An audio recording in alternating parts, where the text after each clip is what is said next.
چنانچہ اس نے مخمل کا ایک بکس بنوایا اور وہ ہیرا اس میں بند کر کے اپنے سرہانے رکھ لیا۔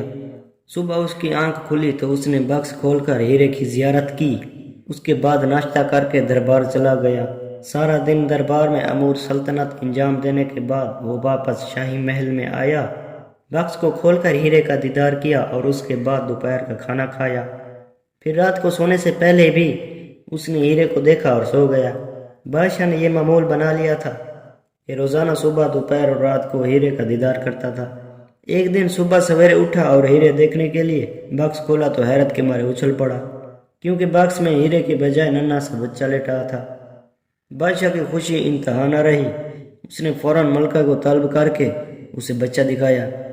ہائے ہائے، کتنا خوبصورت اور چاند کا ٹکڑا بچہ ہے، کاش یہ میرا بیٹا ہوتا۔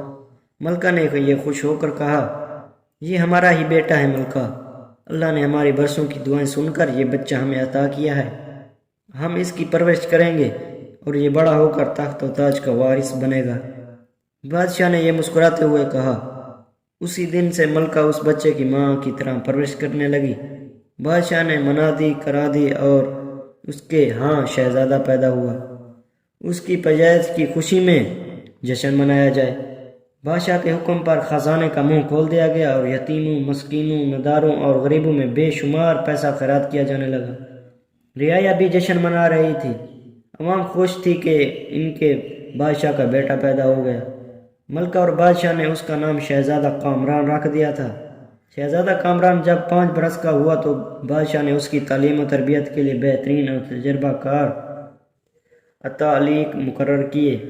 اس کے علاوہ فوج کے بہترین جرنیل اور جنگجو شہزادے کو تلوار بازی، تیرند بازی اور گھاڑ سواری کی تربیت دینے لگے۔ جب شہزادہ جوان ہوا تو وہ تمام علوی و فنون میں مہارت حاصل کر چکا تھا۔ بادشاہ اور ملکہ اس سے بے حد محبت کرتے اور اس پر جان چھڑکتے تھے۔ شہزادے کو بھی ان سے بے حد محبت تھی۔ بادشاہ اور ملکہ اس بات سے بے خبر تھے کہ شہزادہ اصل میں نانگ ہے۔ ایک دن شہزادے نے ماں باپ سے کہا کہ وہ دوسرے ملکوں کی سیر کرنے کے لیے جانا چاہتا ہے۔ پہلے تو بادشاہ اور ملکہ اسے اجازت دینے پر تیار نہ ہوئے، لیکن جب شہزادہ کامران نے اصرار کیا تو بادشاہ اور ملکہ نے اس کی ضد کے آگے ہتھیار ڈال دیے۔ اچھا بیٹا جاؤ، لیکن جلدی لوٹ آنا، میں بوڑھا ہو چکا ہوں اور زندگی کا کوئی بھروسہ نہیں۔ میری خواہش ہے کہ میں تمہاری شادی کر کے تخت و تاج تمہارے حوالے کر دوں۔ بادشاہ نے یہ کہا، ابا جان آپ فکر مت کریں، میں بہت جلد واپس آ جاؤں گا، البتہ شادی میں اپنی پسند کی لڑکی سے کروں گا اور اس سفر کے دوران اس لڑکی کو تلاش کر لوں گا۔ شہزادے نے یہ کہا، اپنے ساتھ چند سپاہی بھی لے جاؤ۔ ملکہ نے بے بس ہو کر یہ کہا، نہیں امی حضور، میں تنہا اور آزادی کے ساتھ سیر و سیاحت کرنا چاہتا ہوں۔ شہزادہ کامران نے کہا، مگر تم سفر کے دوران تم کھانا کہاں سے کھاؤ گے؟ ملکہ نے پوچھا، اس کی آپ فکر مت کریں، جو رزق مقدر میں لکھا ہے وہ انسان کو مل کر ہی رہتا ہے۔ شہزادے نے یہ مسکرا کر کہا۔ پھر اس نے استبل سے خصوصی گھوڑا نکالا اور اس پر بیٹھ کر سفر پر روانہ ہو گیا۔ شہزادہ کامران بے حد بہادر اور شیر دل نوجوان تھا۔ وہ سارا دن سفر کرتا ہوا سورج غروب ہونے سے پہلے ایک باغ کے قریب پہنچا۔ اس نے باغ کی سیر کرنے کا فیصلہ کیا اور باغ میں داخل ہو گیا، مگر یہ دیکھ کر اسے افسوس ہوا کہ پھولوں اور پودوں کی کیاریاں خشک پڑی تھیں اور پانی نہ ملنے کے سبب پھول مرجھا رہے تھے۔ اس نے سوچا کہ پودوں کو پانی دینا چاہیے۔ وہ پانی کی تلاش میں آگے بڑھا تو ایک چھوٹے سے جھونپڑی کے باہر چٹائی پر ایک بزرگ درویش سو رہا تھا۔ وہ کافی کمزور اور بیمار سا لگ رہا تھا۔ قریب ہی پانی کا نل تھا جس کے نیچے حوض بنا ہوا تھا، لیکن حوض میں پانی نہیں تھا اور اس میں ایک خالی فوارہ رکھا تھا جس سے شاید پودوں کو پانی دیا جاتا تھا یا چھڑکاؤ کیا جاتا تھا۔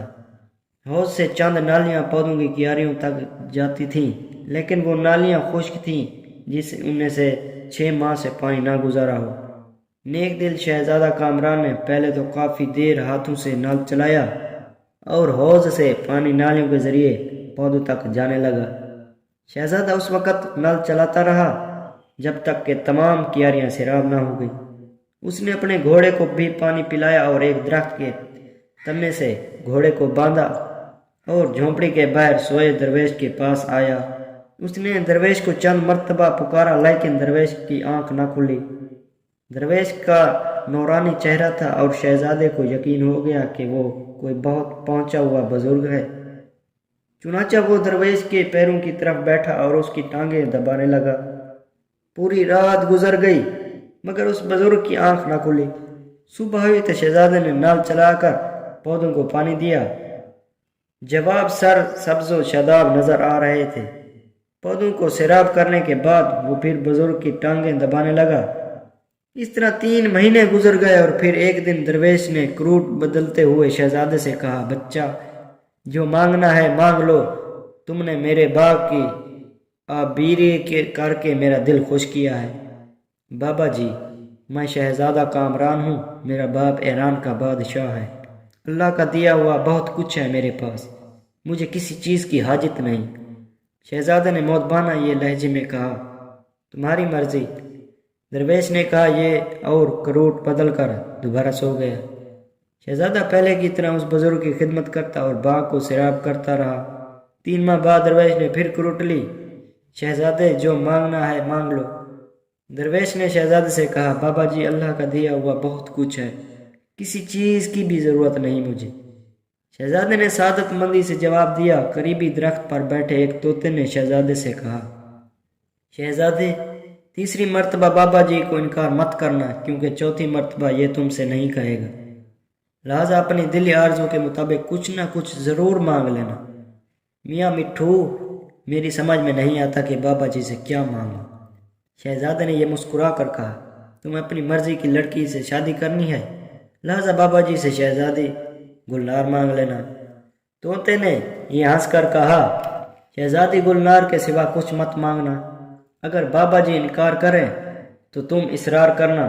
اتنا کہہ کر طوطا اڑ گیا اور شہزادے سوچنے لگا کہ آخر شہزادی گلنار کون اور کہاں کی شہزادی ہے اور درویش کے پاس کہاں سے آئے گی کہ وہ شہزادی کو اس کے حوالے کر دے گا۔ یہی کچھ سوچتے ہوئے وہ درویش کے جاگنے کا انتظار کرنے لگا۔ شہزادہ کامران حسب معمول باغ کے پودوں کو پانی سے سیراب کرتا اور درویش کی خدمت کرتا رہا۔ 3 ماہ بعد درویش کی آنکھ کھلی۔ شہزادے آخری بار کہہ رہا ہوں، جو مانگنا ہے مانگ لو۔ درویش نے شہزادے سے یہ کہا، بابا جی اگر آپ دینا ہی چاہتے ہیں تو مجھے شہزادی گلنار عطا کریں، میں اس سے شادی کرنا چاہتا ہوں۔ شہزادہ کامران نے طوطے کے مشورے کے مطابق کہا، نہیں شہزادی گلنار تمہیں نہیں مل سکتی، کوئی اور چیز مانگ لو۔ درویش نے یہ نرم لہجے میں کہا، بیٹا شہزادی گلنار کے علاوہ بھی دنیا میں بہت شہزادیاں ہیں، شہزادی کنول، شہزادی سندل، شہزادی گل، شہزادی چمپا وغیرہ، ان میں سے کوئی مانگ لو پھر یہاں سے رخصت ہو جانا۔ بابا جی لوں گا تو شہزادی گلنار لوں گا ورنہ کچھ نہیں لوں گا، شہزادے نے ضد کرتے ہوئے کہا۔